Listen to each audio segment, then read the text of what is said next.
Ciertamente el estudio de la electricidad es muy compleja.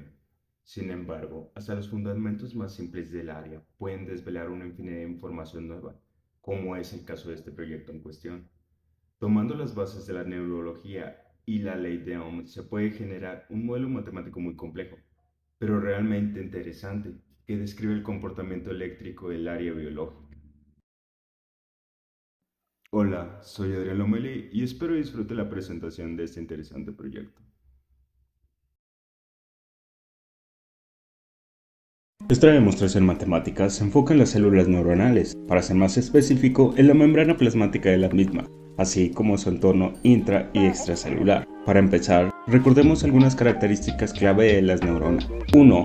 Estas, al igual que cualquier otra célula, presentan selectividad eléctrica, es decir, para que haya intercambios de iones tanto del interior como del exterior, debe haber un estímulo en los canales iónicos pertinentes. En otras palabras, la selectividad de los canales iónicos representa un control de flujo eléctrico. Como tal, son resistencias. 2. El flujo de iones tanto al interior de la célula como al exterior representa un cambio eléctrico de un punto inicial a uno final.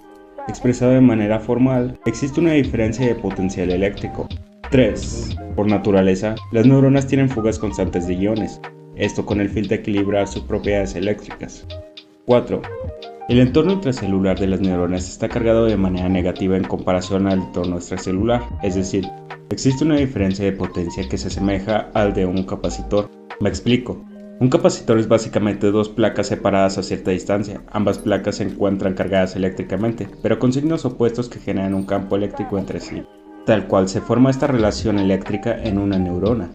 Ahora bien, tras definir los puntos anteriores ya podemos pasar a expresar un modelo eléctrico, en el cual tomaremos en cuenta que existen dos partículas básicas en la función neuronal, es decir, en la realidad existen muchas más, pero las básicas son el sodio y el potasio.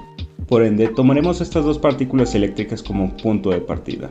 Como antes mencionamos, las neuronas por naturaleza presentan fugas, por ende hay tres fuentes de voltaje en este modelo: las partículas de sodio, las partículas de potasio y las partículas que se fugan.